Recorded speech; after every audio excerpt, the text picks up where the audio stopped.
Welcome to the Mike Litton Experience Podcast. Mike has over 31 years experience in real estate, finance, and investing. He's passionate about being a father, a teacher, a realtor, an investor, and a leader. Everyone has a story, and our passion is to help them tell it. And now, introducing the host of the Mike Litton Experience, Mike Litton. So what can you expect from the Mike Litton Experience? You can expect stories that will inspire, motivate, advice that will sharpen your focus, and expert information on real estate, finance, and market conditions. Exactly. Because they need to be closer, and you know, gas prices are what gas prices are, but you're in an economy where that commute. I mean, I had a Marine that, or probably a Navy petty officer that bought in Marietta and was putting 80,000 miles a year on his car. It's like, I mean, he's going back and forth to 32nd Street. I mean, unbelievable commute, right? And so it's one of those things where the further out you go, it gets kind of funky. So, right, and you move out there because also the lower home prices. Well, yeah, it's more affordable. You get more for less, right? Exactly, but that's a great analogy with the bullseye. And then, like you said, those values are some of the first to drop. Yeah. And then you really have to weigh out your quality of life. Absolutely. And my husband at the time was a land surveyor. Oh, okay. And he worked down in Otay. He built and did all Now the survey for the that's a commute. 125. I was just talking about 32nd Street. Otay is even way further. So that was 2 hours goodness. almost each way. Oh my goodness. Depending And he's on got traffic. a new baby at home and a 2-year-old. Yes. Yeah. So. And so we just thought, you know what, it makes the most sense. I can go back to the legal industry for a while. I'm going to make more money. It's going to make more sense for us. We'll be able to bounce back quicker than if we stay up there. So we decided to do that. We moved down to Bay Park. And I decided to, me too, it's such a great neighborhood. That's really cool. I absolutely love it. I mean, you can't beat that location. It's fantastic. I don't think so either. So we moved there, and I went back to work for a firm in downtown San Diego. And you and I were just talking about, those paths we're supposed to take, those God moments, those dots that you see connect sometimes when you move a little further in life. Mm-hmm. And this was one of them. I applied for jobs, and I had applied to a law firm when I was going back to work with my son. Okay. And then they wanted to hire me. Mm-hmm. And right before I was about to get hired is when I decided I can't do that commute. Yeah. And I felt awful because I was supposed to start the job that week. I let the administrator know at the time, I'm sorry, I can't do this. I changed my mind. I didn't feel good about it. So flash forward to 2007, I'm going to apply for jobs. I see this same firm is hiring. And I'm like, ooh, should I apply? Maybe that lady's not there anymore. I'm just going to do it. Maybe they won't remember me. I love this because I think the exact same thing. Right? I'm like, it's amazing. It's amazing what your mind will do to protect you. Right? Right? To try to, right? Yeah. So I applied.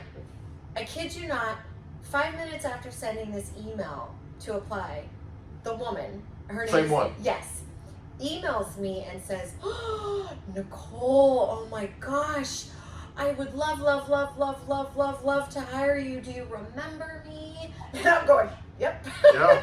I was kind of hoping you'd forgotten me. And her and I had a real connection. Yep. And I had talked a lot to her about a lot of self-development I was doing at the time, and I was 23. And I did a course called Landmark Education, which completely changed my life. Yeah, my brother-in-law just finished with Really? Landmark, The forum? It's awesome. And so she goes, remember you were telling me about Landmark? And she goes, please come in, please. You have to meet with the senior partner first. I have to go through the regular course, but I would really love for you to work here. Wow. And so I get hired, and this woman ends up, and still is, one of my biggest supporters, like a mother to me, That's so cool. an angel in my life, and one of my best friends, still to this day, ended up taking the job the first time around that I didn't take it. Oh my gosh. When I came to work there in 2007, her and I sat next to each other and became best friends. Oh wow. And again, another angel in my life who just has been such a gift to me. And that job was just, it saved me in many ways. I grew in so many ways. And they're still a family to me. And it wasn't right the first time around. But again, those dots just connected later on. And that's one of the stories that I tell, that sometimes things don't work out and everything ends up falling back into place. And sometimes it's not the same place, but this time for me it was. Well, and I think there's a theme here. When you were working before in the paralegal industry, you had this one attorney you were working for that you thought hated you. Yeah. Turned out she dearly loved you, Yeah. right? And so this time you're thinking about not applying because you're a little pensive about, you know, what's going to happen here, right? And so you end up taking the leap, you end up taking the chance, and it turns out that this gal just thought the world of you and didn't harbor any sort of, you know, issues with what happened she loved before. me. Yeah, exactly, right? By the way, that's a running theme in your life. Just so you know. Thank you. Yeah, I don't know about all that. being but... one of your biggest admirers, I can tell you it's a running theme. Thank you. So that's so cool. So you go to work there, and what happens then? How long are you there? I was there for about 5 years. Okay. And once again in my career, and we've talked about this. Now, is this paralegal or is it a different position? Okay. Paralegal. Okay. And again, working on huge cases. Yeah. We did civil defense. We represented, you know, Nordstrom, City of San Diego, City of Chula Vista, the Catholic Diocese. Wow. From Imperial County to Riverside. So these were really high-profile cases. Yeah, no kidding. And I absolutely loved the job. Oh, Both of my kids were in elementary school here, and once again, it became a time in their lives. You know, my son was struggling in school. My daughter was excelling, was being bullied. oh. And one day I was sitting at my desk and just kind of asking God what I should do. And my husband at the time was kind of, you know, supporting me in the idea of maybe you should take some time off again. Maybe you should take a hiatus from working again to be with the kids. I was really not feeling it, really didn't want to take a break in my career. And God said, do it. And so I walk into my administrator's office and I said, I think I have to go. And at the time as a paralegal, you know, this is full time, this is nights, this is weekend, this is overtime, this is if you're going through trial, it's a lot. Yeah. And she said, please don't go. Yeah. What if we just keep you on from the time you drop your kids off to the time you have to pick them up, which was unheard of in the firm and for the position that I held. And so I just thought, wow, I never thought that would even be a possibility. Right. So I ended up doing that for a while too, but the kids still needed me. I wanted to be class mom. I wanted to be PTA mom. I wanted to be around and show up for them. They're only that age once. Exactly. Yeah. And so, you know, after doing the contract work and doing that part-time, took time off, you know, to really be with my kids and made another pivot, which I've kind of become an expert at in my life at this point. There's a few pivots we but haven't each hit pivot yet, leads me to where I need to be. I don't regret any of them, that's for sure. And you know, I always, when I was home with them, I always had what, you know, a lot of people would call a side hustle or another way of pouring into my passions. And so at this point, I became a certified life and holistic health coach. Wow. And so I was home with them, but really, really feeling into that, really focusing on my health, spiritually, and, you know, obviously what I ate holistically. And then I started helping other people with theirs. Wow. And, you know, people have asked me, what is your passion? And my passion is people. Yeah. And I love, you know, teaching and guiding and educating and feeding and pouring into people and, you know, learning from my mistakes and teaching people those so they don't have to go through some of the same things. Oh, that's cool. And so I did that for a few years and really, really got into my obsession with health and fitness, which you probably know is a really, really big pillar in my life. I know it's that, extremely important to me because I feel like it feeds and supports every area of my life. Oh, my sure. relationships, my job, my relationship with God, all of it. I agree with that. So you leave the law firm. How long are you gone? I left completely doing legal for 2 years. Okay. And started going through a separation with my husband after 2 years. And I just thought, okay, what am I going to do? I wasn't very happy about the school system here in San Diego. And so I thought, I started looking at my options, met with Dan of Rancon again, and he goes, Nicole, you need to get into residential real estate. You have more personality than 3 of my agents put together. You're a natural. Yeah. Come and do this. And so we go back to Murrieta. So you moved back to Murrieta. Moved back to Murrieta. Okay. Again, schools are amazing. This was going through a time here in San Diego School District that, I had to buy the paper and the pencils for my kids. And, teachers are struggling, and move them up there. They love the schools, and I started this is 2013. Okay. I started studying for the real estate exam. Okay. And so became so you didn't licensed. have your license yet? Nope. Okay. Became licensed in 2013 and started then. And got back with my husband after, this temporary separation. And so we moved back there. I started my career there, and had, right out the gate, was very successful. I'll be honest with you, I was very anti-salesperson, which is such a great career to get into as a salesperson. Okay, well, hold on. Explain that for a second. I had this preconceived idea. Oh, I got you. So you thought a lot of judgments. Yeah. So you thought salespeople were slick and. Correct. Okay, I got you. And I never saw myself as being able to do that. I got you. I thought scripting was cheesy. Yeah. I thought, I can do this organically. Shoot, I go to the grocery store and end up making 5 friends. Right. This is just my personality. I talk to everyone. I love meeting strangers. Yeah. I love connecting with people. And you're magnetic. Thank you. You are. Thank you absolutely are. And that is a big, big part of it, because people want to get to know you. And that's the cool thing, right? Yes. That's why when you go to the grocery store, you end up making 5 friends. You know, that does not surprise me in the least. Yeah. And I just kind of felt like, I don't need to do that. Obviously I did what I needed to do to get through my training. Which looking back now having a lengthy career in real estate, it wasn't necessarily the right move. I did well in the beginning, but I did see agents who started out with me who maybe didn't have that same, you call it magnetic, we were different, but they followed a script. They followed, and I watched them succeed.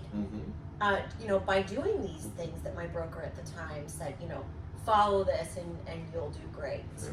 Again, I still did well, but I'll tell you, I probably would have followed the steps that I was given at that time, because I think I would have been more successful. Yeah.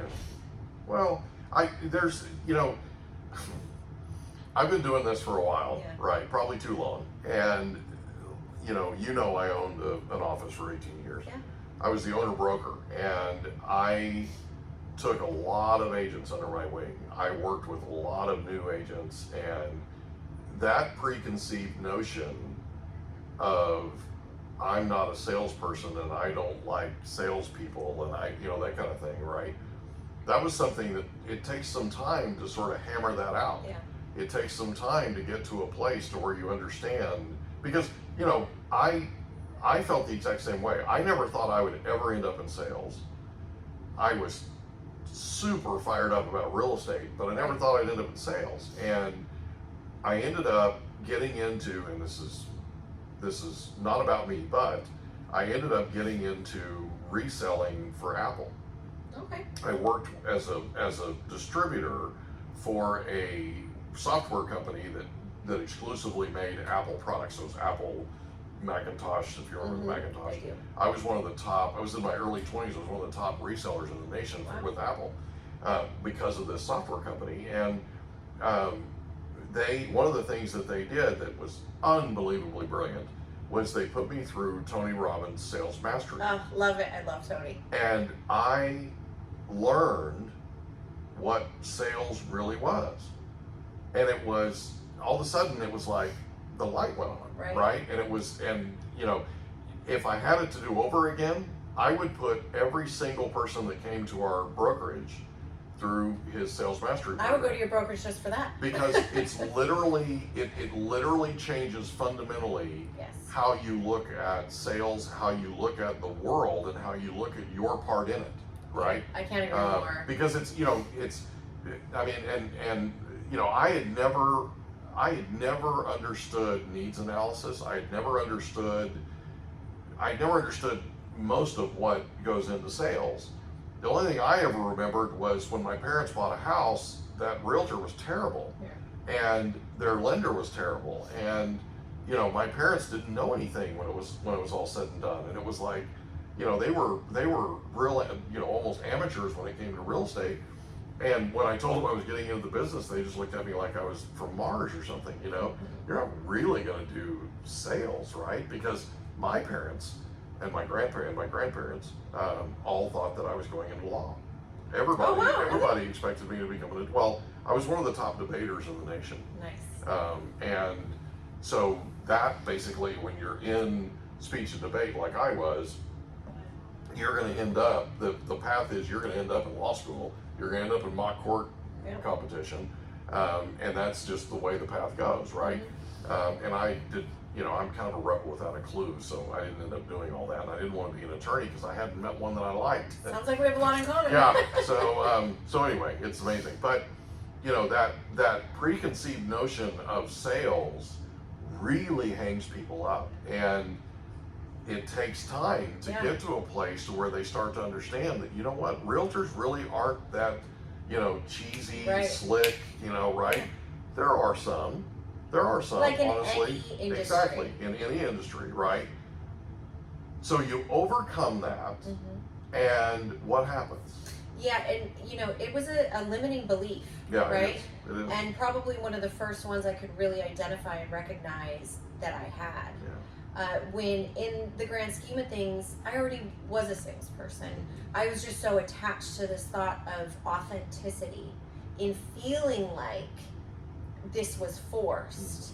And, really it took me a few years to understand. And Tony Robbins, one of my biggest, heroes, and I've done a lot of his courses, was probably one of the first, the books I read, or when I did Unleash the Power Within, to really get that, and how it had held me back, instead of being open to things and putting my own spin on it. I tell people all the time, if you've talked to 2-year-old into potty training, you're a salesperson. Yes. Right? Absolutely. You've basically been through sales mastery. Absolutely.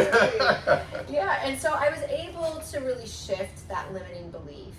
And I was able to recognize that my love and my passion for helping people and educating people was sales. But I had to have some of these tools to really learn how to communicate with people, and really how to have them just get it and understand, but with my flavor and my spin on it, and your own style. Exactly, never straying from your unique style. Never straying from my heart, and knowing where I'm coming from.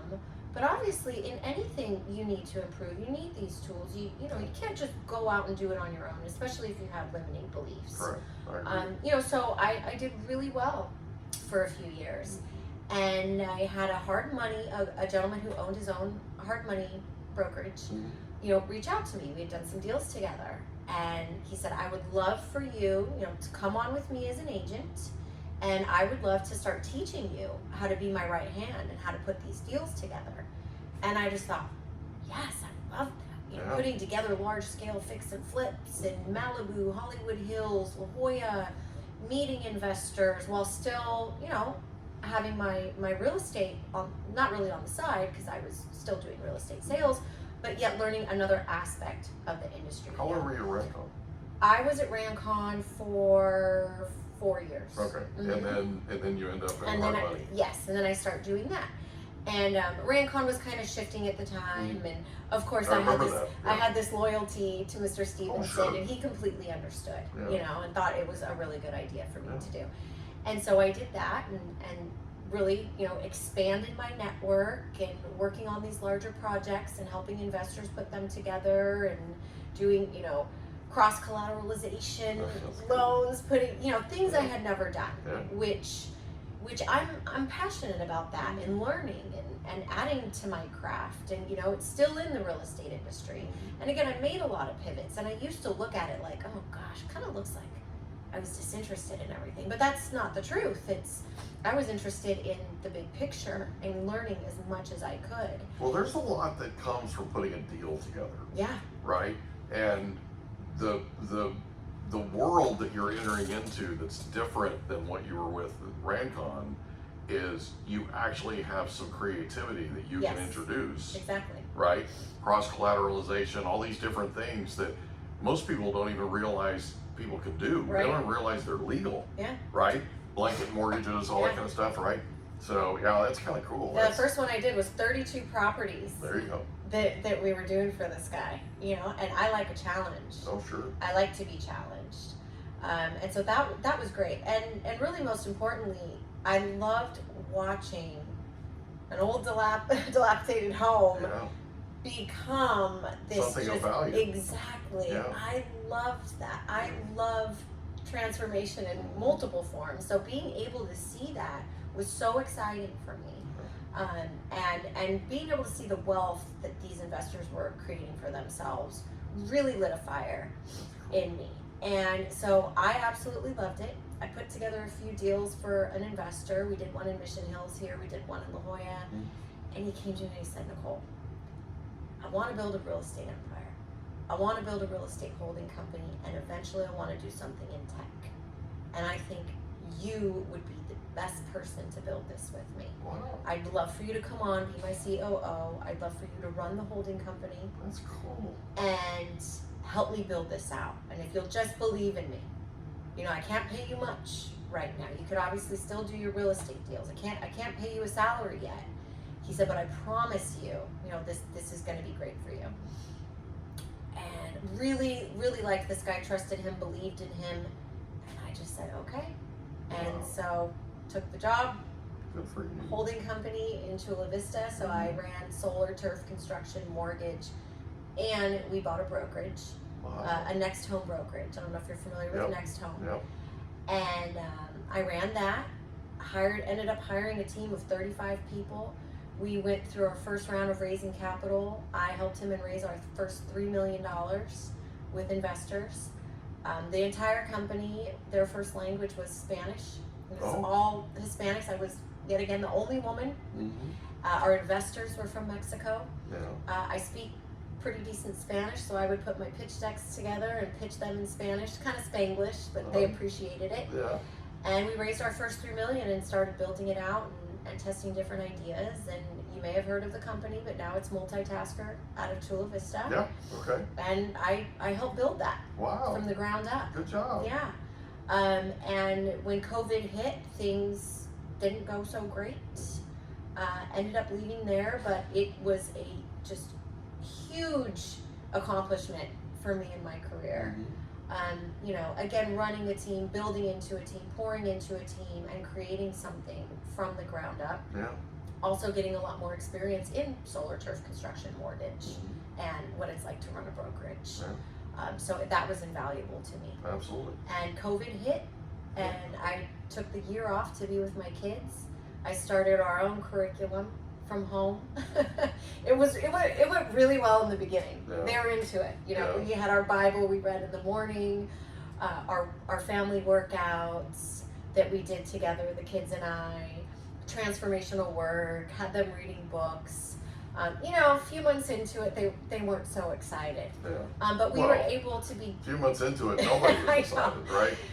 We were all trying to figure out if we were ever going to go back to work again. We were all I trying know. to. I mean, that was just, yeah. It was rough, but I really did honestly look at it as a time to go within and build ourselves up, to get close as a family unit. You know, to do these things we didn't have time for. And so honestly, you know, as bad as a lot of it was, I really still see it as it was such a blessing, and it Well, was a year that, I'm not saying it was bad for you. Right. What you did was take advantage of yes, a time that, you know, we went up to LA and got the baby. And she was in college at the time, Yeah. in downtown Los Angeles, and they shut everything down. So we get in the car, and we were in Carlsbad at the time. We were in an apartment, which I don't necessarily recommend. 2-bedroom, 2-bath apartment that's 1,144 square feet, and you breathe bring your daughter in to live with you. I'm not necessarily suggesting that's a good idea, but that's what we did. And by the way, you learn a lot. Oh. You learn a lot about your kid and about how you raise them when you live with them every single day, nonstop.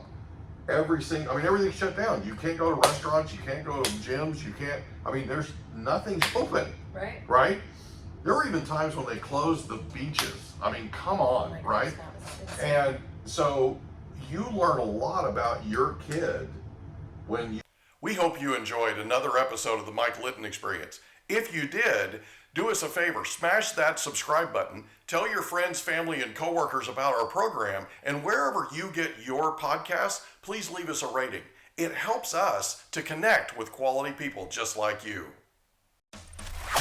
And that's a wrap. Another episode of the Mike Litton Experience in the books. Reach out to Mike on Instagram at Litton Realty. Want to meet with Mike? Check out calendly.com/Rio760.